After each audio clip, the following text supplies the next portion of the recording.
Now, friendship and peer groups in middle childhood is extremely important. Making friends is part of good social development in middle childhood.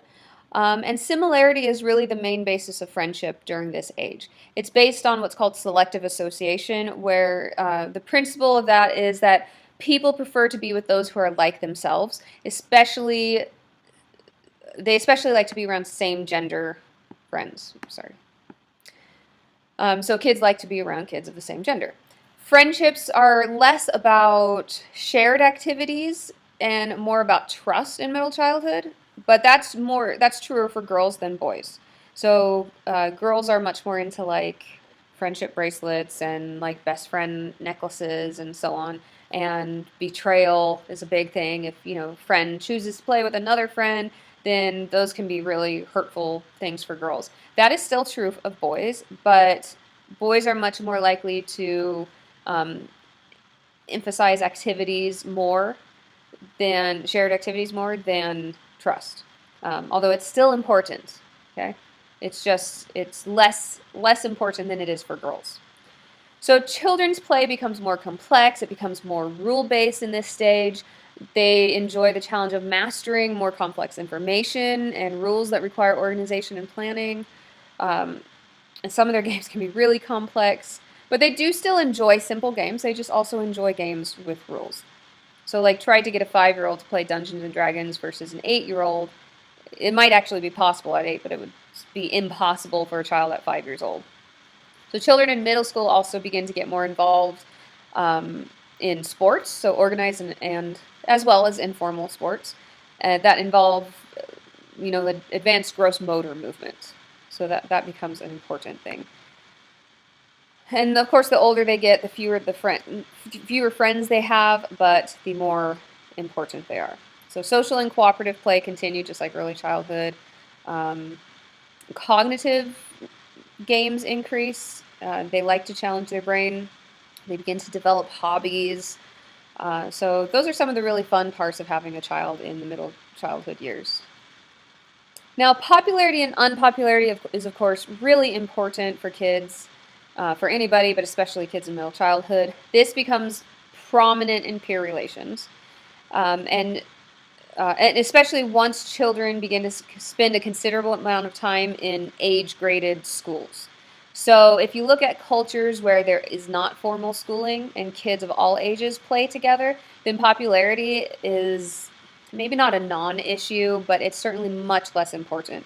However, when kids enter the elementary school system and there are grades, now that social comparison becomes a big thing. So like if you're homeschooling, for instance, then obviously time with other kids, social development is very important, and you have to put out an extra effort for that. But you're not dealing with a lot of the same psychological issues that kids are going through in the regular school system. Age is a key determinant of social status, especially in that system. But you also see it in mixed age groups where older children have greater status. In an age-graded system like an elementary school, children are still exposed to kids of an older age. And so there's still a social status issue. Popularity is one aspect of the social status. And popularity research shows that there's 4 categories of social status. So the most liked is the popular kid. Then you have a rejected kid who's disliked by other children. A neglected kid who's basically ignored. They're not liked or disliked. They're just kind of there and nobody cares. And then you have a controversial kid who is liked by some and disliked by others and is often an aggressive child. So most children fall primarily into one category, but they can be mixed. And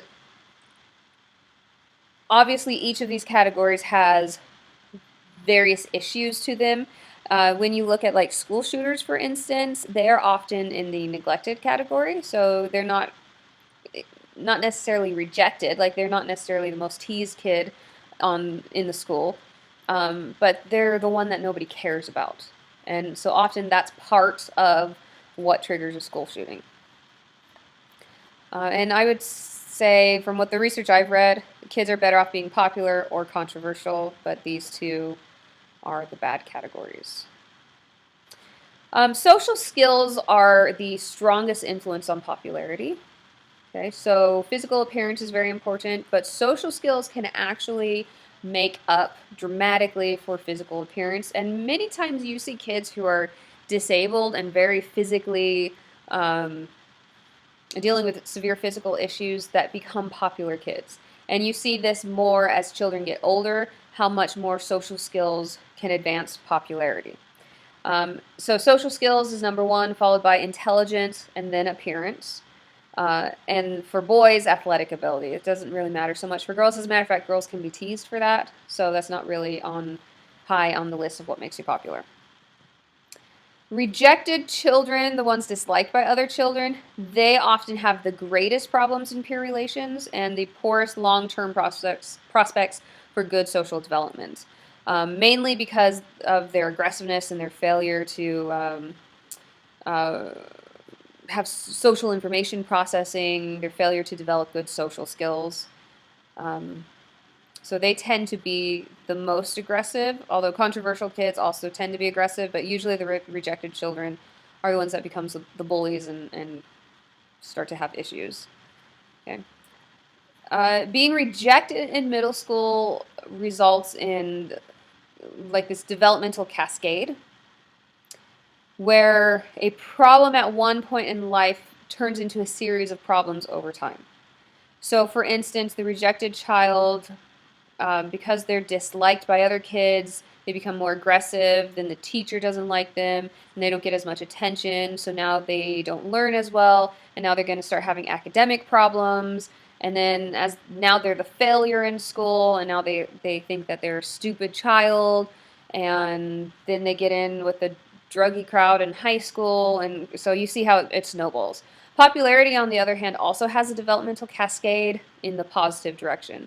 And popular kids in school tend to do better in life.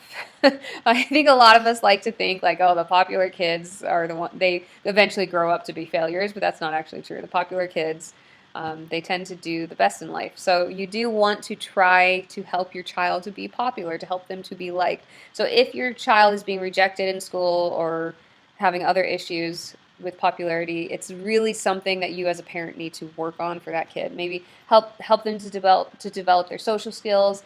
Maybe contact some of the other parents and outside of class, have the kids do things together and try to develop some friendships, because it really does have a big impact on their future. Okay, it's important that your kid is popular.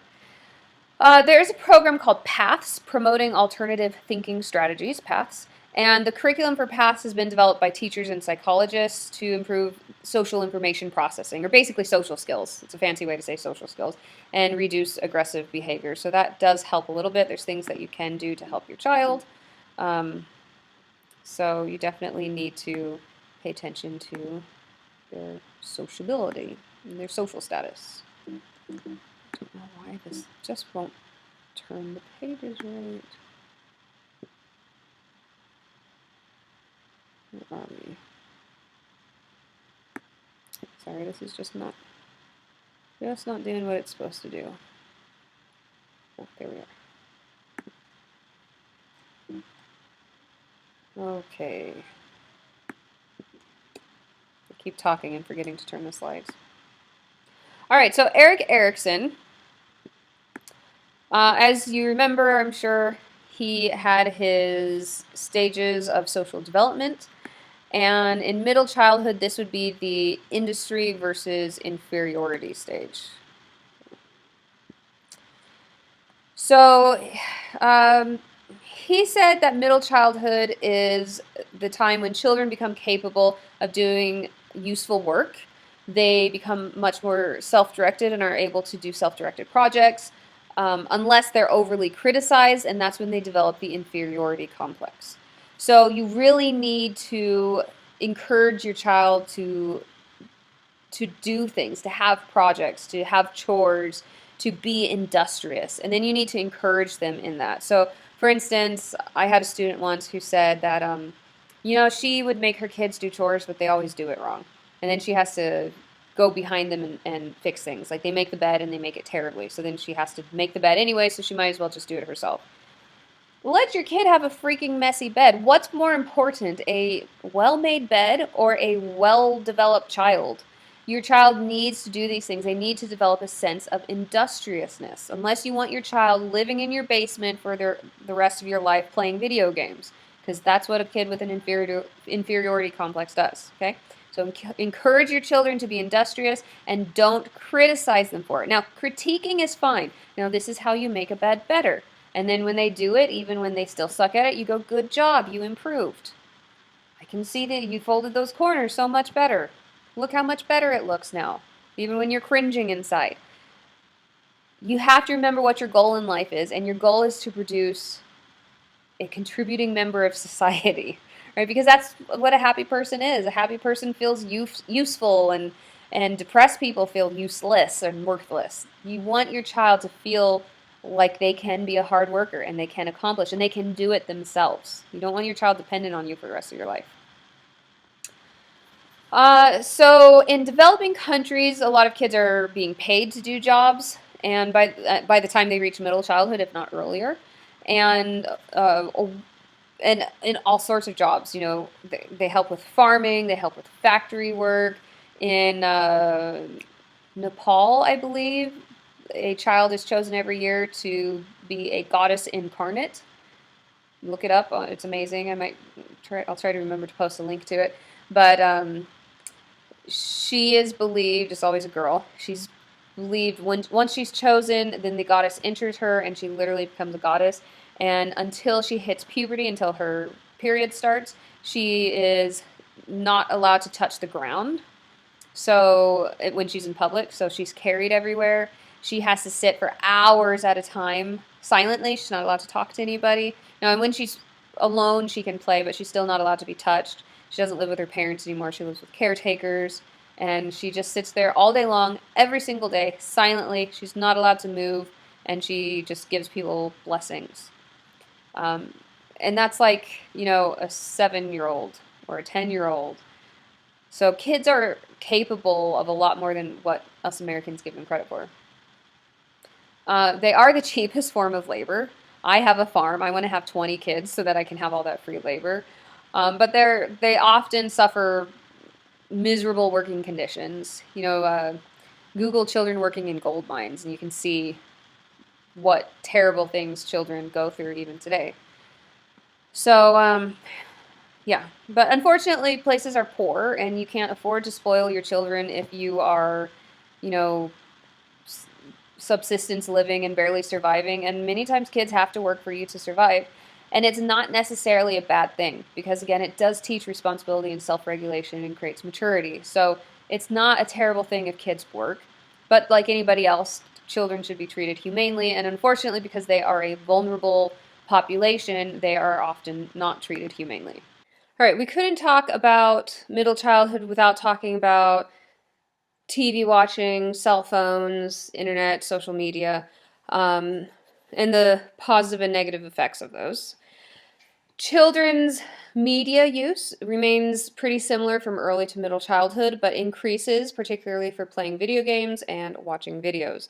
About 25% of children simultaneously use more than one form of media at a time. This is called media multitasking. And that has a lot of consequences, such as an inability to focus, increased irritability, and so on, which we often see with little kids nowadays, which is why we have like the saying tweens, because kids in middle childhood are acting as bad as teenagers allegedly act. Um, and you might notice for yourself that you have a hard time focusing, and the use of the internet seems to decrease our ability to focus. So, media itself is not necessarily positive or negative. There's a lot of different types of content. Watching a National Geographic documentary, for instance, could be a very positive educational thing for a child. Watching YouTube videos might be less so, especially with all the crap that's out there. So there's a lot of variation in the quality. There are concerns about media use that have focused mainly on problems associated with heavy media use and violent media, and that there is a connection between violent content and children's aggressive behaviors. So research has found that watching shows with pro-social content where the characters are doing good things for other people, has positive effects on children, and so that it's not necessarily a bad thing in those cases for a child to watch a video on YouTube or to watch a TV show. Using the internet is also a valuable resource for schoolwork, for having fun, and so on. But there are definitely negatives. Okay, so research has found that the effects of media are really dependent on the amount of use and the type of use, and the content of the media itself, obviously. Heavy use of watching TV or using the internet has been found, especially if you're watching violent content, to be very detrimental in the short term as well as the long term. Aggression associated with media use has been, I mean, it's really been studied extensively. Researchers have found that high levels of exposure to TV violence at age 6 predicted aggressive behavior at age 11, and this held true for every country the study was performed in. Okay, so, which I think I have, yeah. All right, so this is the minutes per day of media use in early and middle childhood. So you can see that kids are really spending quite a good amount of time, 2, really kind of 3 hours, but that's an average. And there are children at, well, this kind of, yeah, early childhood here, middle childhood. So early age kids are spending hours every day watching TV just as much as kids in middle childhood are.